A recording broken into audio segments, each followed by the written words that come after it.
श्री विष्णु अष्टकम्। श्री गणेशाय नमः।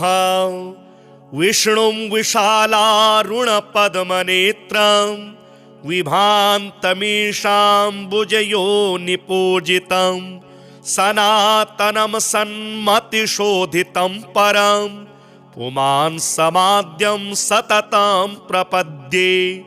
कल्याणदं कामफलप्रदायकं कारुण्यरूपं कलिकल्मषघ्नं कलानिधिं कामतनुजमाद्यं नमामि लक्ष्मीशमहं महान्तं।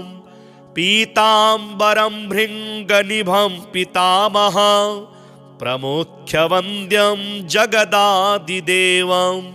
किरीटकेयूरमुखे प्रशोभितं श्रीकेशवं सन्ततमानतोऽस्मि।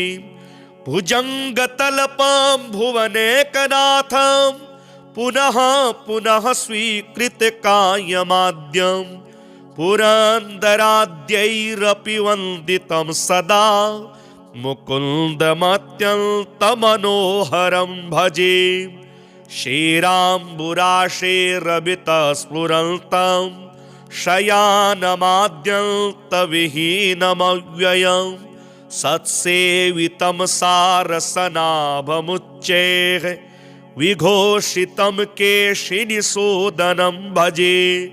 भक्तार्तिहन्तारमहर्निशन्तं मुनीन्द्रपुष्पाञ्जलिपादपङ्कजं भवघ्नमाधारमहाश्रयं परं परापरं पङ्कजलोचनं भजे। नारायणं दानवकाननानलं नताप्रियं नाम विहीनमव्ययं हरतुं भुवो भारमनन्तविग्रहं सस्वीकृतक्ष्मा वरमीडितोऽस्मि। नमोऽस्तु ते नाथ वरप्रदायिन् नमोऽस्तु ते केशव किङ्करोऽस्मि। नमोऽस्तु ते नारद पूजिताङ्ग्रे नमो नमस्त्वच्चरणं प्रपद्ये। विष्णुष्टकमिदं पुण्यं यः पठेत् भक्तितो नरः सर्वपापविनिर्मुक्तो विष्णुलोकं स गच्छति। विष्णुं विशालारुणपद्मनेत्रं विभान्तमीशाम्बुजयोनिपूजितं सनातनं सन्मतिशोधितं परं पुमान् समाद्यं सततं प्रपद्ये। कल्याणदं कामफलप्रदायकं कारुण्यरूपं कलिकल्मषघ्नं कलानिधिं कामतनुजमाद्यं नमामि लक्ष्मीशमहं महान्तं। पीताम्बरं भृङ्गनिभं पितामहं प्रमुख्यवन्द्यं जगदादिदेवं। किरीटकेयूरमुखे प्रशोभितं श्रीकेशवं सन्ततमानतोऽस्मि। भुजङ्गतल्पं भुवनेकनाथं पुनः पुनः स्वीकृतकायमाद्यं पुरन्दराद्यैरपि वन्दितं सदा मुकुन्दमत्यन्तमनोहरं भजे। क्षीराम्बुराशेरवितस्फुरन्तं शयानमाद्यन्तविहीनमव्ययं सत्सेवितं सारसनाभमुच्चैः विघोषितं केशिनिषूदनं भजे। भक्तार्तिहन्तारमहर्निशन्तं मुनीन्द्रपुष्पाञ्जलिपादपङ्कजं भवघ्नमाधारमहाश्रयं परं परापरं पङ्कजलोचनं भजे। नारायणं दानवकाननानलं नताप्रियं नाम विहीनमव्ययं हरतुं भुवो भारमनन्तविग्रहं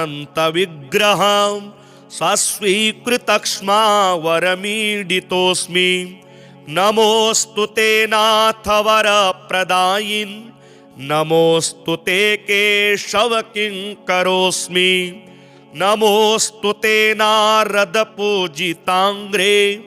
नमो नमस्त्वच्चरणं प्रपद्ये विष्णुष्टकमिदं पुण्यं यः पठेत् भक्तितो नरः सर्वपापविनिर्मुक्तो विष्णुलोकं स गच्छति विष्णुं विशालारुणपद्मनेत्रं विभान्तमीशाम्बुजयोनिपूजितं सनातनं सन्मतिशोधितं परं पुमान् समाद्यं सततं प्रपद्ये कल्याणदं कामफलप्रदायकं कारुण्यरूपं कलिकल्मषग्नं कलानिधिं कामतनुजमाद्यं नमामि लक्ष्मीशमहं महान्तं पीताम्बरं भृङ्गनिभं पितामहं प्रमुख्यवन्द्यं जगदादिदेवं किरीटकेयोरमुखे प्रशोभितं श्रीकेशवं सन्ततमानतोऽस्मि भुजङ्गतल्पं भुवनेकनाथं पुनः पुनः स्वीकृतकायमाद्यं पुरन्दराद्यैरपि वन्दितं सदा मुकुन्दमत्यन्तमनोहरं भजे श्रीराम्बुराशेरवितस्फुरन्तं शयानमाद्यन्तविहीनमव्ययं सत्सेवितं सारसनाभमुच्चैः विघोषितं केशिनिसूदनं भजे भक्तार्तिहन्तारमहर्निशन्तं मुनीन्द्रपुष्पाञ्जलिपादपङ्कजं भवघ्नमाधारमहाश्रयं परं परापरं पङ्कजलोचनं भजे नारायणं दानवकाननानलं नताप्रियं नाम विहीनमव्ययं हरतुं भुवो भारमनन्तविग्रहं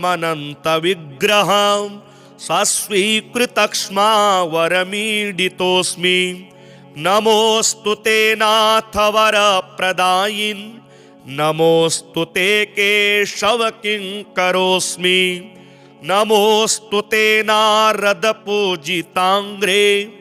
नमो नमस्त्वच्चरणं प्रपद्ये विष्णुष्टकमिदं पुण्यं यः पठेत् भक्तितो नरः सर्वपापविनिर्मुक्तो विष्णुलोकं स गच्छति विष्णुं विशालारुणपद्मनेत्रं विभान्तमीशाम्बुजयोनिपूजितं सनातनं सन्मतिशोधितं परं पुमान् समाद्यं सततं प्रपद्ये कल्याणदं कामफलप्रदायकं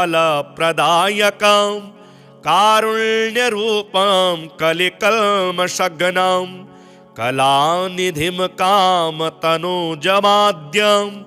नमामि लक्ष्मीशमहं महान्तं पीताम्बरं भृङ्गनिभं पितामहं प्रमुख्यवन्द्यं जगदादिदेवं किरीटकेयोरमुखे प्रशोभितं श्रीकेशवं सन्ततमानतोऽस्मि भुजङ्गतल्पं भुवनेकनाथं पुनः पुनः स्वीकृतकायमाद्यं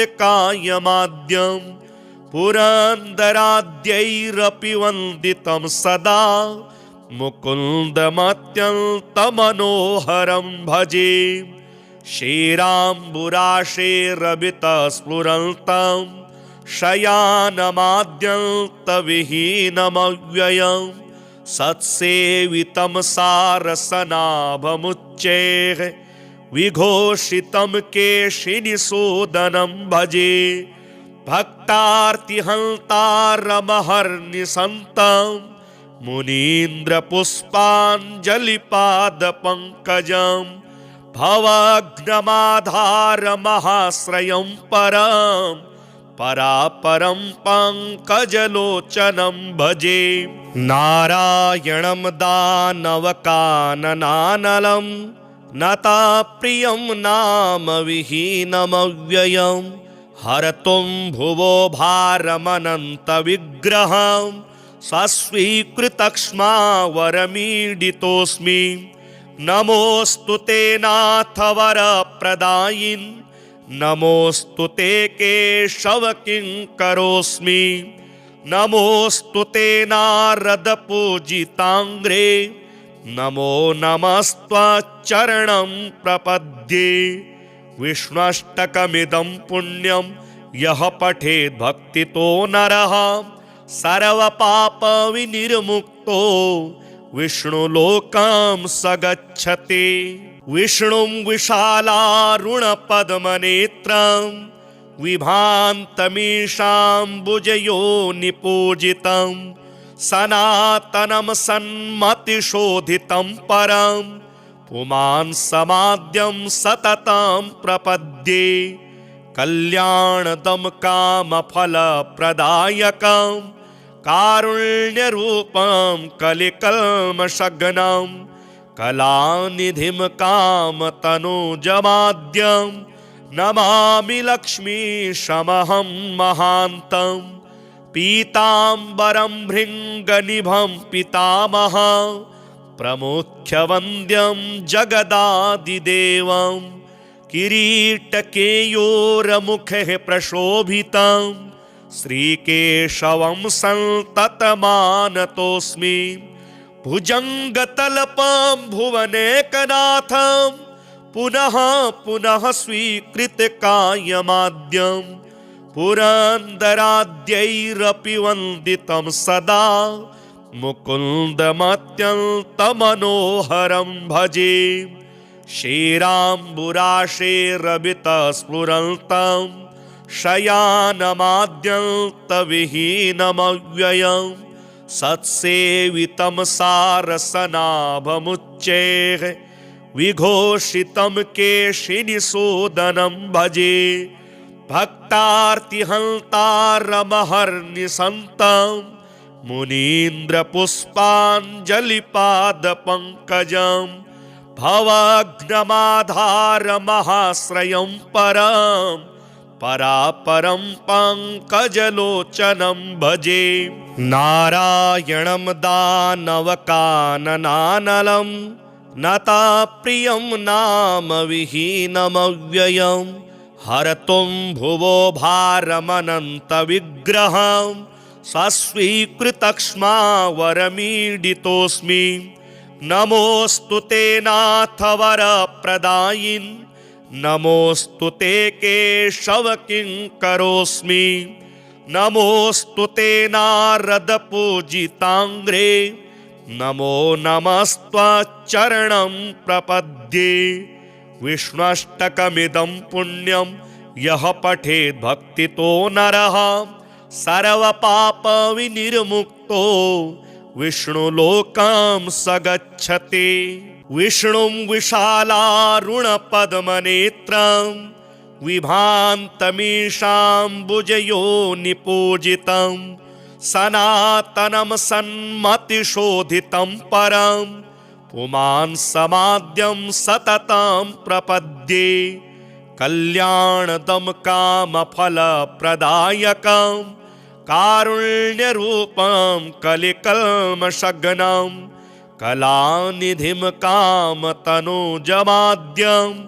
नमामि लक्ष्मीशमहं महान्तं।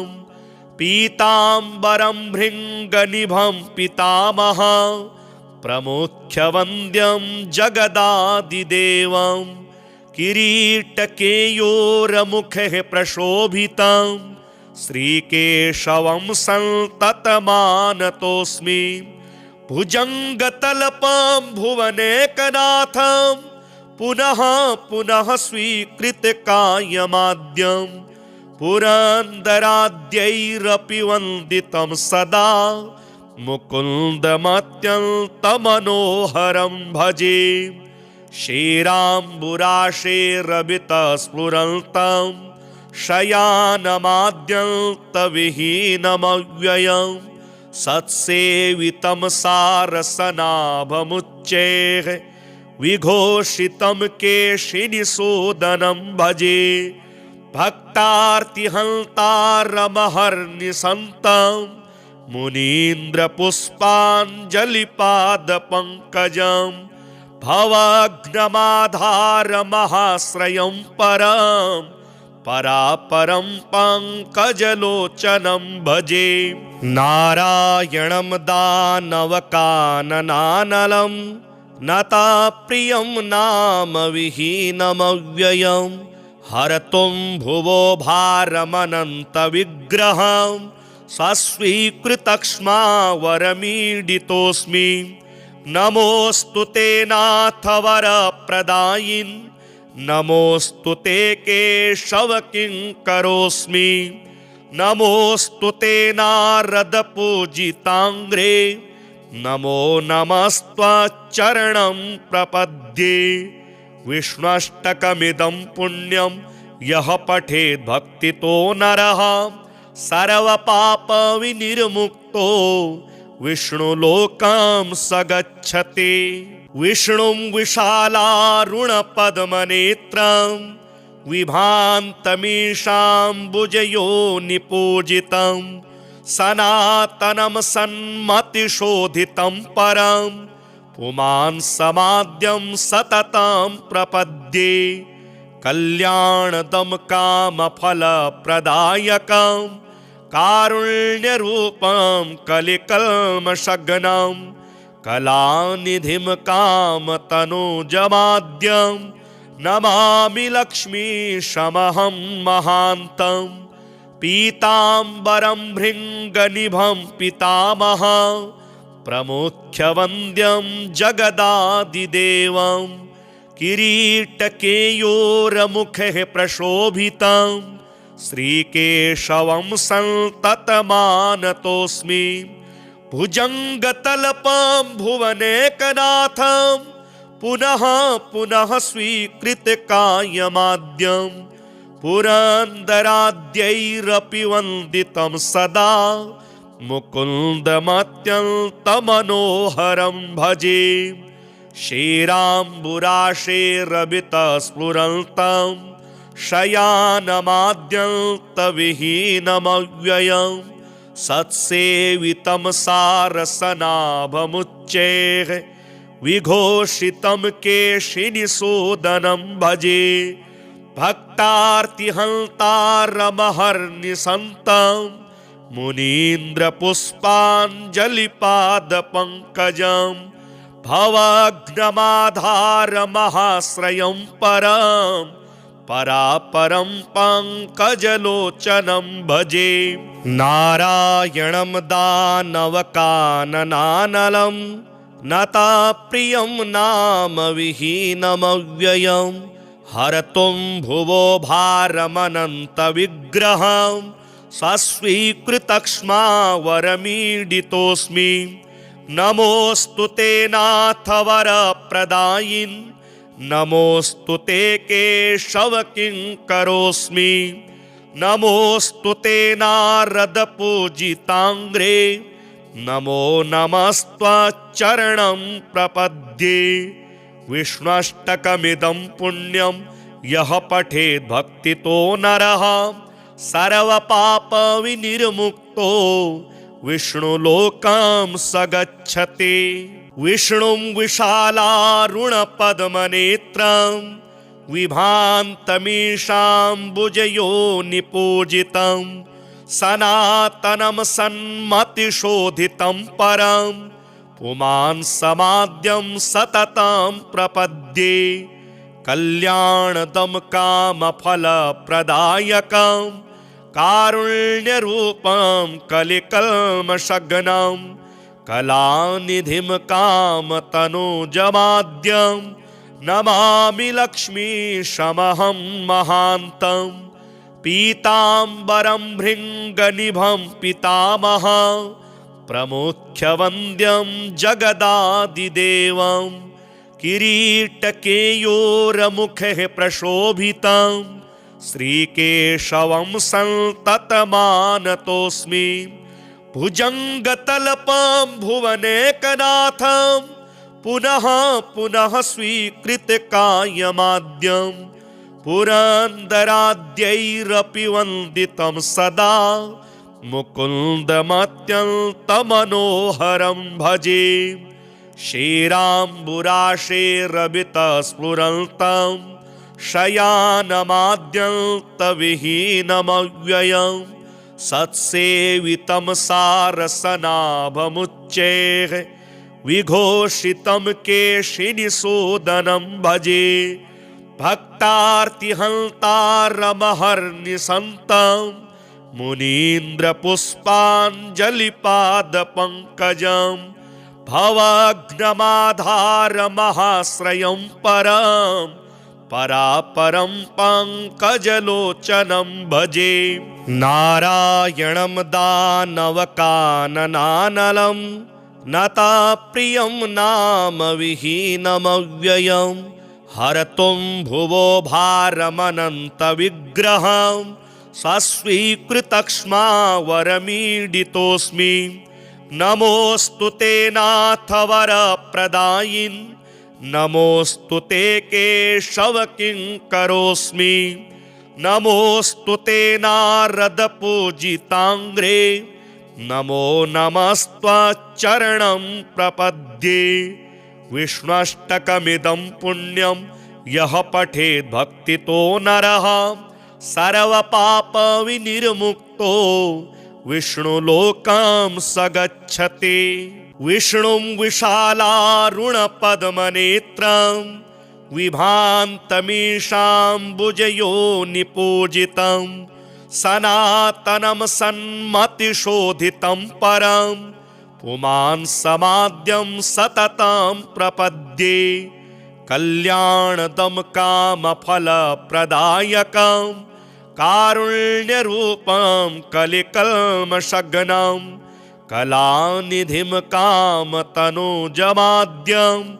नमामि लक्ष्मीशमहं महान्तं पीताम्बरं भृङ्गनिभं पितामहं प्रमुख्यवन्द्यं जगदादिदेवं किरीटकेयोरमुखे प्रशोभितं श्रीकेशवं सन्ततमानतोऽस्मि भुजङ्गतल्पं भुवनेकनाथं पुनः पुनः स्वीकृतकायमाद्यं पुरन्दराद्यैरपि वन्दितं सदा मुकुन्दमत्यन्तमनोहरं भजे श्रीराम्बुराशेरवितस्फुरन्तं शयानमाद्यन्तविहीनमव्ययं सत्सेवितं सारसनाभमुच्चैः विघोषितं केशिनिसूदनं भजे भक्तार्तिहन्तारमहर्निशन्तं मुनीन्द्रपुष्पाञ्जलिपादपङ्कजं भवघ्नमाधारमहाश्रयं परं परापरं पङ्कजलोचनं भजे नारायणं दानवकाननानलं नताप्रियं नाम विहीनमव्ययं हरतुं भुवो भारमनन्तविग्रहं सस्वीकृतक्ष्मावरमीडितोऽस्मि नमोऽस्तु ते नाथ वरप्रदायिन् नमोऽस्तु ते केशव किङ्करोऽस्मि नमोऽस्तु ते नारदपूजिताङ्ग्रे नमो नमस्त्वच्चरणं प्रपद्ये विष्णुष्टकमिदं पुण्यं यः पठेत् भक्तितो नरः सर्वपापविनिर्मुक्तो विष्णुलोकं स गच्छति विष्णुं विशालारुणपद्मनेत्रं विभान्तमीशाम्बुजयोनिपूजितं सनातनं सन्मतिशोधितं परं पुमान् समाद्यं सततं प्रपद्ये कल्याणदं कामफलप्रदायकं कारुण्यरूपं कलिकल्मषघ्नं कलानिधिं कामतनुजमाद्यं नमामि लक्ष्मीशमहं महान्तं पीताम्बरं भृङ्गनिभं पितामहं प्रमुख्यवन्द्यं जगदादिदेवं किरीटकेयूरमुखे प्रशोभितं श्रीकेशवं सन्ततमानतोऽस्मि भुजङ्गतल्पं भुवनेकनाथं पुनः पुनः स्वीकृतकायमाद्यं पुरन्दराद्यैरपि वन्दितं सदा मुकुन्दमत्यन्तमनोहरं भजे श्रीराम्बुराशेरवितस्फुरन्तं शयानमाद्यन्तविहीनमव्ययं सत्सेवितं सारसनाभमुच्चैः विघोषितं केशिनिषूदनं भजे भक्तार्तिहन्तारमहर्निशन्तं मुनीन्द्रपुष्पाञ्जलिपादपङ्कजं भवघ्नमाधारमहाश्रयं परं परापरं पङ्कजलोचनं भजे नारायणं दानवकाननानलं नताप्रियं नाम विहीनमव्ययं हरतुं भुवो भारमनन्तविग्रहं सस्वीकृतक्ष्मावरमीडितोऽस्मि नमोऽस्तु ते नाथ वरप्रदायिन् नमोऽस्तु ते केशव किङ्करोऽस्मि नमोऽस्तु ते नारदपूजिताङ्ग्रे नमो नमस्त्वच्चरणं प्रपद्ये विष्णुष्टकमिदं पुण्यं यः पठेत् भक्तितो नरः सर्वपापविनिर्मुक्तो विष्णुलोकं स गच्छति विष्णुं विशालारुणपद्मनेत्रं विभान्तमीशाम्बुजयोनिपूजितं सनातनं सन्मतिशोधितं परं पुमान् समाद्यं सततं प्रपद्ये कल्याणदं कामफलप्रदायकं कारुण्यरूपं कलिकल्मषघ्नं कलानिधिं कामतनुजमाद्यं नमामि लक्ष्मीशमहं महान्तं पीताम्बरं भृङ्गनिभं पितामहं प्रमुख्यवन्द्यं जगदादिदेवं किरीटकेयूरमुखे प्रशोभितं श्रीकेशवं सन्ततमानतोऽस्मि भुजङ्गतल्पं भुवनेकनाथं पुनः पुनः स्वीकृतकायमाद्यं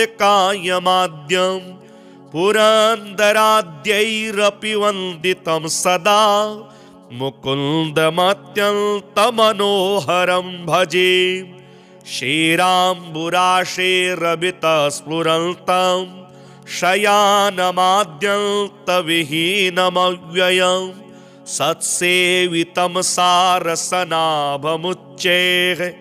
विघोषितं केशिनिषूदनं भजे भक्तार्तिहन्तारमहर्निशन्तं मुनीन्द्रपुष्पाञ्जलिपादपङ्कजं भवघ्नमाधारमहाश्रयं परं परापरं पङ्कजलोचनं भजे नारायणं दानवकाननानलं नताप्रियं नाम विहीनमव्ययं हरतुं भुवो भारमनन्तविग्रहं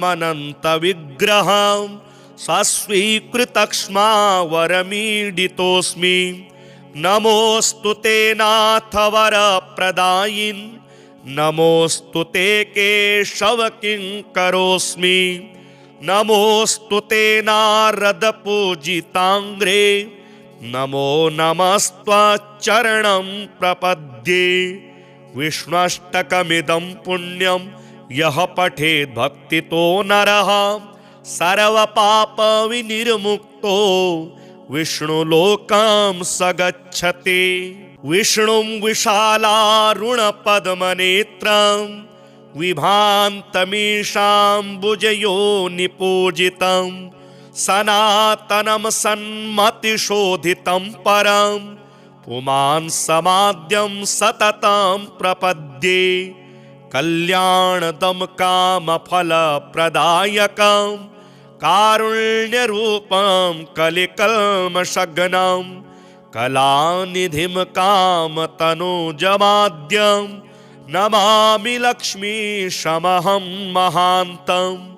पीताम्बरं भृङ्गनिभं पितामहं प्रमुख्यवन्द्यं जगदादिदेवं किरीटकेयोरमुखे प्रशोभितं श्रीकेशवं सन्ततमानतोऽस्मि। भुजङ्गतल्पं भुवनेकनाथं पुनः पुनः स्वीकृतकायमाद्यं पुरन्दराद्यैरपि वन्दितं सदा मुकुन्दमत्यन्तमनोहरं भजे। क्षीराम्बुराशेरवितस्फुरन्तं शयानमाद्यन्तविहीनमव्ययं सत्सेवितं सारसनाभमुच्चैः विघोषितं केशिनिषूदनं भजे।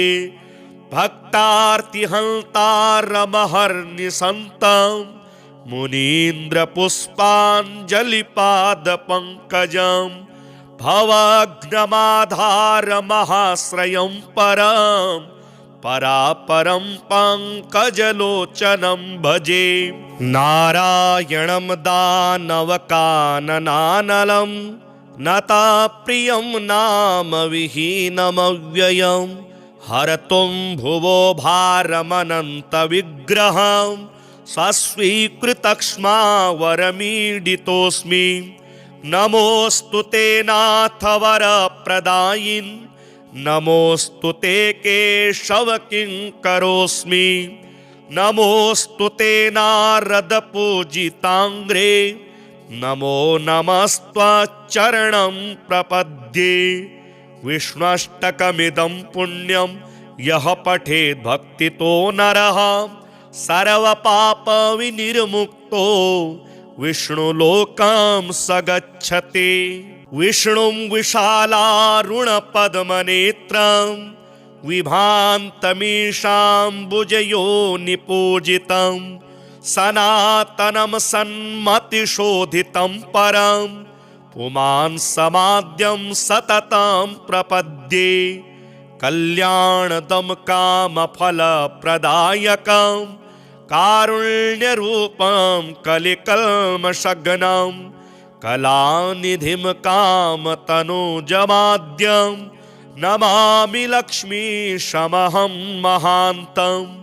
पीताम्बरं भृङ्गनिभं पितामहं प्रमुख्यवन्द्यं जगदादिदेवं किरीटकेयोरमुखे प्रशोभितं श्रीकेशवं सन्ततमानतोऽस्मि। भुजङ्गतल्पं भुवनेकनाथं पुनः पुनः स्वीकृतकायमाद्यं पुरन्दराद्यैरपि वन्दितं सदा मुकुन्दमत्यन्तमनोहरं भजे। क्षीराम्बुराशेरवितस्फुरन्तं शयानमाद्यन्तविहीनमव्ययं सत्सेवितं सारसनाभमुच्चैः विघोषितं केशिनिषूदनं भजे। भक्तार्तिहन्तारमहर्निशन्तं मुनीन्द्रपुष्पाञ्जलिपादपङ्कजं भवघ्नमाधारमहाश्रयं परं परापरं पङ्कजलोचनं भजे। नारायणं दानवकाननानलं नताप्रियं नाम विहीनमव्ययं हरतुं भुवो भारमनन्तविग्रहं सस्वीकृतक्ष्मा वरमीडितोऽस्मि। नमोऽस्तु ते नाथ वरप्रदायिन् नमोऽस्तु ते केशव किङ्करोऽस्मि। नमोऽस्तु ते नारद पूजिताङ्ग्रे नमो नमस्त्वच्चरणं प्रपद्ये। विष्णुष्टकमिदं पुण्यं यः पठेत् भक्तितो नरः सर्वपापविनिर्मुक्तो विष्णुलोकं स गच्छति। विष्णुं विशालारुणपद्मनेत्रं विभान्तमीशाम्बुजयोनिपूजितं सनातनं सन्मतिशोधितं परं पुमान् समाद्यं सततं प्रपद्ये।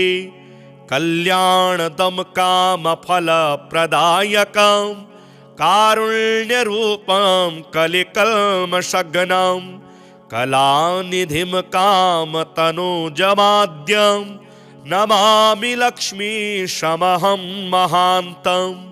पीताम्बरं भृङ्गनिभं पितामहं प्रमुख्यवन्द्यं जगदादिदेवं। किरीटकेयूरमुखे प्रशोभितं श्रीकेशवं सन्ततमानतोऽस्मि। भुजङ्गतल्पं भुवनेकनाथं पुनः पुनः स्वीकृतकायमाद्यं पुरन्दराद्यैरपि वन्दितं सदा मुकुन्दमत्यन्तमनोहरं भजे। श्रीराम्बुराशेरवितस्फुरन्तं शयानमाद्यन्तविहीनमव्ययं सत्सेवितं सारसनाभमुच्चैः विघोषितं केशिनिषूदनं भजे। भक्तार्तिहन्तारमहर्निशन्तं मुनीन्द्रपुष्पाञ्जलिपादपङ्कजं भवघ्नमाधारमहाश्रयं परं परापरं पङ्कजलोचनं भजे। नारायणं दानवकाननानलं नताप्रियं नाम विहीनमव्ययं हरतुं भुवो भारमनन्तविग्रहं सस्वीकृतक्ष्मा वरमीडितोऽस्मि। नमोऽस्तु ते नाथ वरप्रदायिन् नमोऽस्तु ते केशव किङ्करोऽस्मि। नमोऽस्तु ते नारद पूजिताङ्ग्रे नमो नमस्त्वच्चरणं प्रपद्ये। विष्णुष्टकमिदं पुण्यं यः पठेत् भक्तितो नरः सर्वपापविनिर्मुक्तो विष्णुलोकं स गच्छति। विष्णुं विशालारुणपद्मनेत्रं विभान्तमीशाम्बुजयोनिपूजितं सनातनं सन्मतिशोधितं परं पुमान् समाद्यं सततं प्रपद्ये। कल्याणदं कामफलप्रदायकं कारुण्यरूपं कलिकल्मषघ्नं कलानिधिं कामतनुजमाद्यं नमामि लक्ष्मीशमहं महान्तं। पीताम्बरं भृङ्गनिभं पितामहं प्रमुख्यवन्द्यं जगदादिदेवं।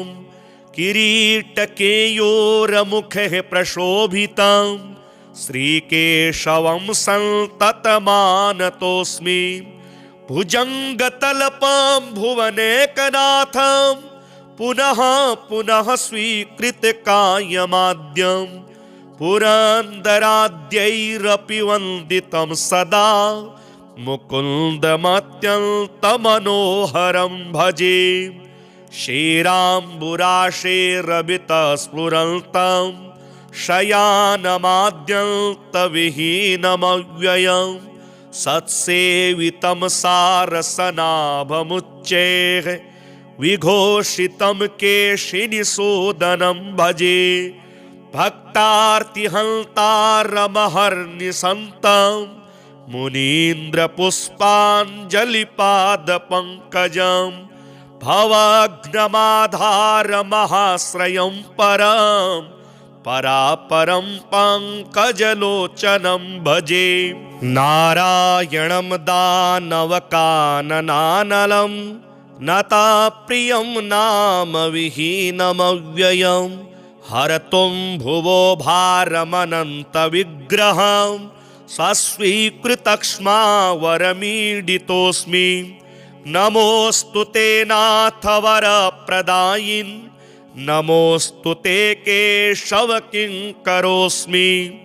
नमोऽस्तु ते नारद पूजिताङ्ग्रे नमो नमस्त्वच्चरणं प्रपद्ये। विष्णुष्टकमिदं पुण्यं यः पठेत् भक्तितो नरः सर्वपापविनिर्मुक्तो विष्णुलोकं स गच्छति।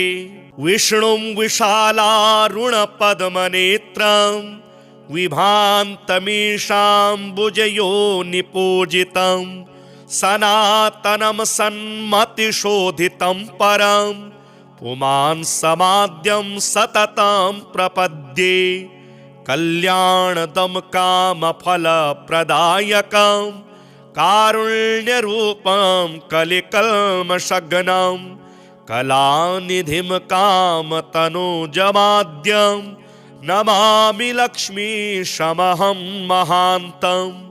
पीताम्बरं भृङ्गनिभं पितामहं प्रमुख्यवन्द्यं जगदादिदेवं किरीटकेयूरमुखे प्रशोभितं श्रीकेशवं सन्ततमानतोऽस्मि। भुजङ्गतल्पं भुवनेकनाथं पुनः पुनः स्वीकृतकायमाद्यं पुरन्दराद्यैरपि वन्दितं सदा मुकुन्दमत्यन्तमनोहरं भजे। श्रीराम्बुराशेरवितस्फुरन्तं शयानमाद्यन्तविहीनमव्ययं सत्सेवितं सारसनाभमुच्चैः विघोषितं केशिनिसूदनं भजे। भक्तार्तिहन्तारमहर्निशन्तं मुनीन्द्रपुष्पाञ्जलिपादपङ्कजं भवघ्नमाधारमहाश्रयं परं परापरं पङ्कजलोचनं भजे। नारायणं दानवकाननानलं नताप्रियं नाम विहीनमव्ययं हरतुं भुवो भारमनन्तविग्रहं सस्वीकृतक्ष्मावरमीडितोऽस्मि।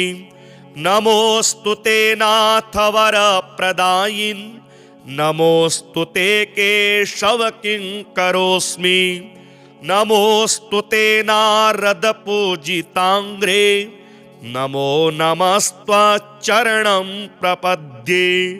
विष्णुष्टकमिदं पुण्यं यः पठेत् भक्तितो नरः सर्वपापविनिर्मुक्तो विष्णुलोकं स गच्छति।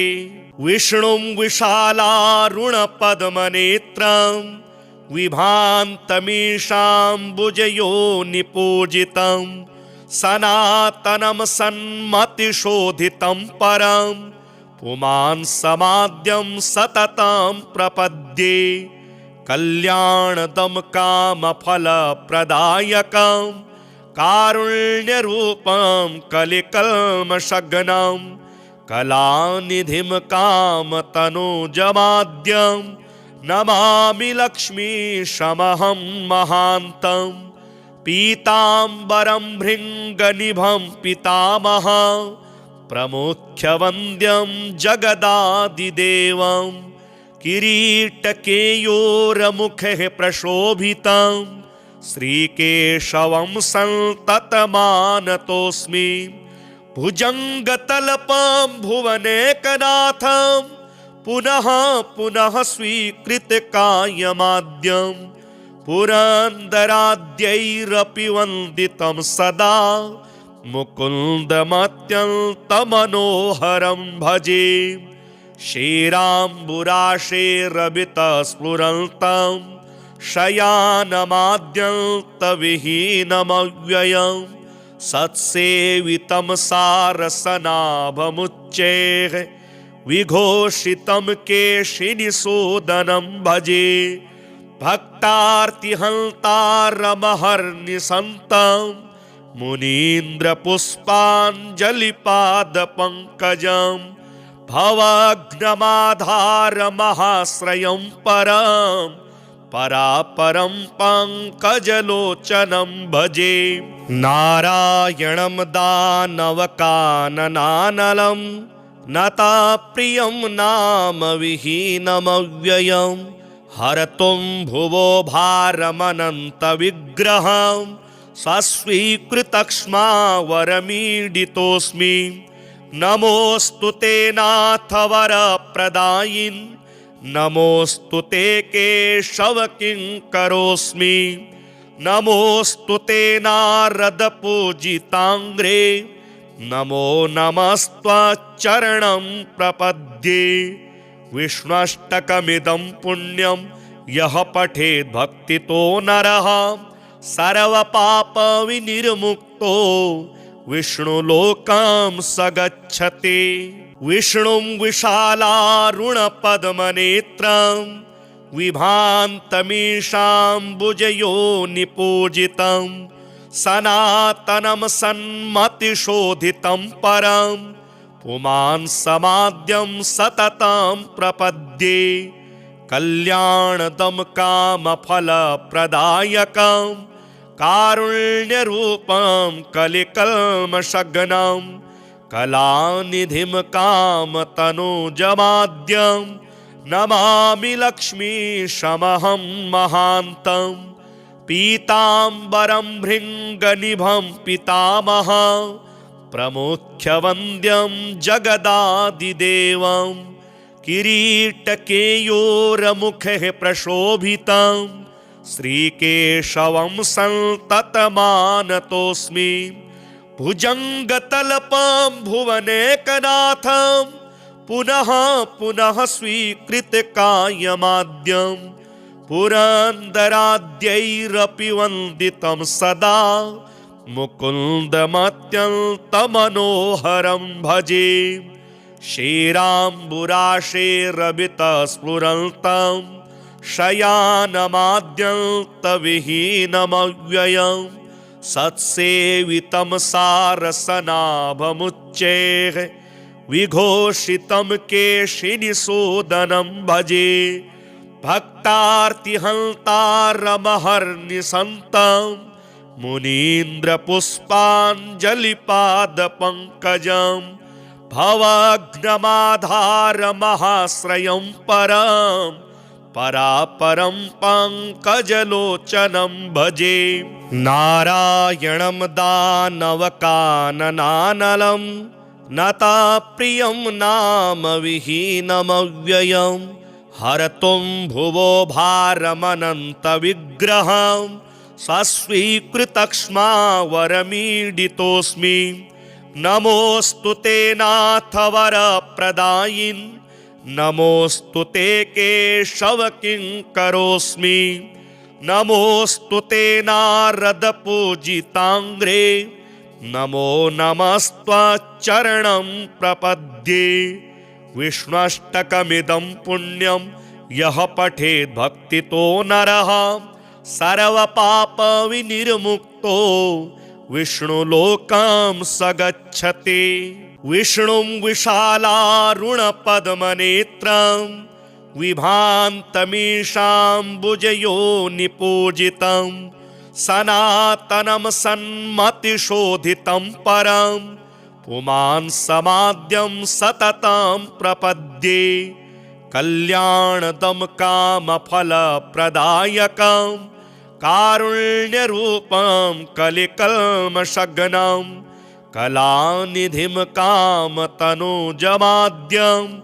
नमामि लक्ष्मीशमहं महान्तं पीताम्बरं भृङ्गनिभं पितामह प्रमुख्यवन्द्यं जगदादिदेवं किरीटकेयोरमुखे प्रशोभितं श्रीकेशवं सन्ततमानतोऽस्मि भुजङ्गतल्पं भुवनेकनाथं पुनः पुनः स्वीकृतकायमाद्यं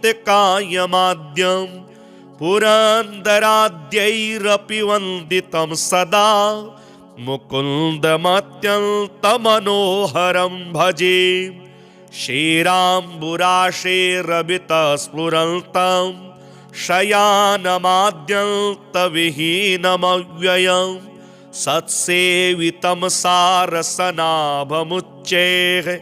विघोषितं केशिनिषूदनं भजे भक्तार्तिहन्तारमहर्निशन्तं मुनीन्द्रपुष्पाञ्जलिपादपङ्कजं भवघ्नमाधारमहाश्रयं परं परापरं पङ्कजलोचनं भजे नारायणं दानवकाननानलं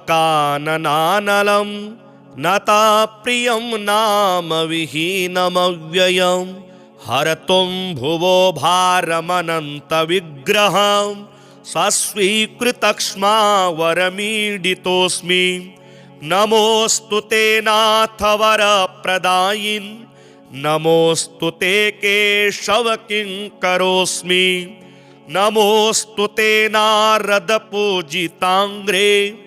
नमो नमस्त्वच्चरणं प्रपद्ये विष्णुष्टकमिदं पुण्यं यः पठेत् भक्तितो नरः सर्वपापविनिर्मुक्तो विष्णुलोकं स गच्छति।